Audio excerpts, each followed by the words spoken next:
Hoje, a gente vai mergulhar de cabeça numa das questões mais fascinantes da teologia.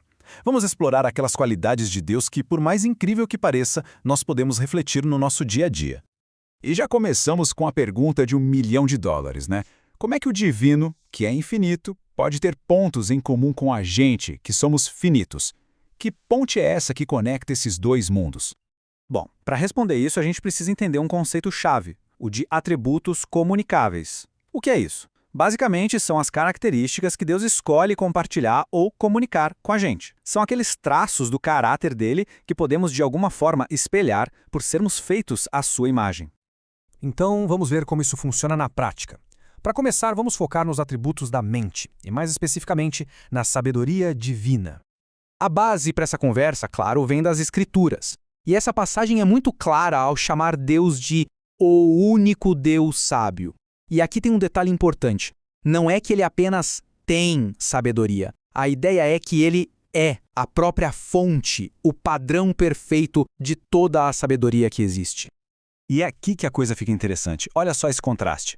De um lado, a sabedoria divina é perfeita, sempre escolhendo o melhor objetivo e o melhor jeito de chegar lá. Do outro lado, a nossa sabedoria é um reflexo disso. É uma busca, algo que a gente pode e deve correr atrás. E como a gente faz essa busca? Bom, o material nos dá um caminho bem claro, quase um passo a passo. Primeiro, a base de tudo é a reverência. Depois, o guia, o mapa, é a palavra de Deus. E por fim, um passo ativo, pedir. Ou seja, é um processo, uma jornada. Não é algo que acontece da noite para o dia. Certo? Saindo um pouco da mente e indo para o coração, vamos falar agora do amor. Esse é talvez o atributo mais conhecido, mais falado de todos, né? E olha que declaração.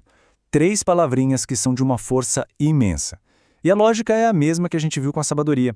O texto não diz que Deus tem amor, diz que ele é amor. É a essência dele, a própria natureza. E aqui a gente vê de novo a dinâmica em ação. O amor divino é o da doação total, que se entrega pelo bem do outro sem esperar nada em troca. E o nosso reflexo disso é uma resposta, um chamado para a gente direcionar esse amor para cima, a Deus, e para os lados, ao nosso próximo. Então, o ponto crucial aqui é esse mandamento duplo. É a aplicação prática, é o como fazer para a gente tentar imitar esse amor no dia a dia. Uma ideia que parece simples de entender, mas que a gente sabe que na prática é bem profunda. Agora vamos entrar num atributo um pouquinho mais complexo que às vezes dá um nó na cabeça: a vontade de Deus.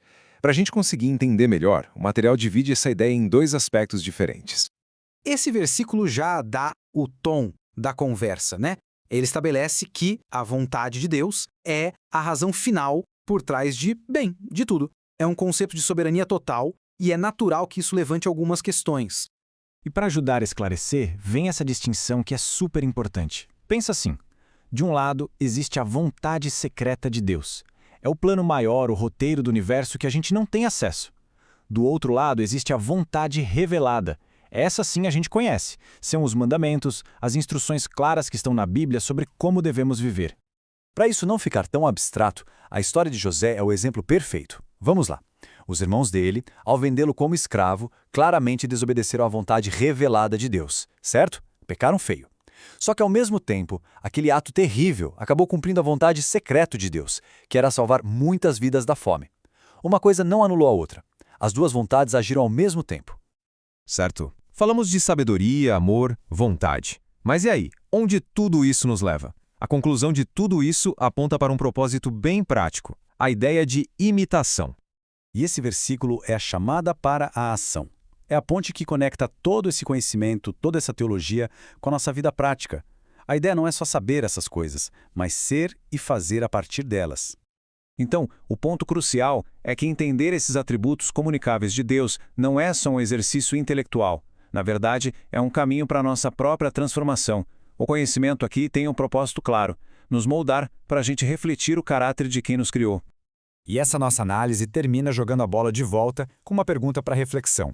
A ideia é a gente ponderar um pouco sobre as implicações disso tudo na nossa vida. Qual desses atributos que a gente conversou, sabedoria, amor, vontade, nos convida a uma imitação mais profunda, a uma reflexão mais séria, hoje?